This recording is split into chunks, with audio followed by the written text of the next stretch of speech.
नमस्कार शेतकरी मित्रांनो, माझं नाव विजय. नमोचा 8वा हप्ता शेतकरी बांधवांच्या खात्यावरती जमा झालेला आहे 25 तारखेला. तो बराच उशीर झालेला आहे. PM किसानचा 22वा हप्ता जमा झाला. त्याच्यानंतर 8 ते 10 दिवसामध्ये नमोचा हप्ता जमा होणं गरजेचं होतं. पण काही तांत्रिक कारणामुळे तो बराच 3-4 महिने उशीर झालेला आहे. आता शेतकरी बांधवांना प्रतीक्षा लागलेली आहे ती 9व्या हप्त्याची. 9वा हप्ता हा शासन लवकरात लवकर जमा करेल ही आता अपेक्षाच आहे. कारण की 8वा हप्ता एवढा उशीर केलेला आहे. शासनाने आता 9व्या हप्त्याला उशीर करू नये अशी अपेक्षा ठेवतोय.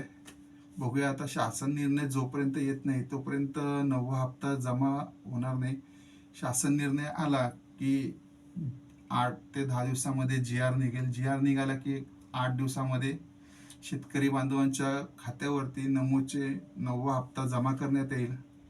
शासन निर्णय आला की आम्ही तुम्हाला कळवू. आमच्या चॅनलला सबस्क्राईब करून ठेवा, जेणेकरून नवीन अपडेट आला की आम्ही तुम्हाला त्या अपडेटविषयी कळवत राहू. धन्यवाद.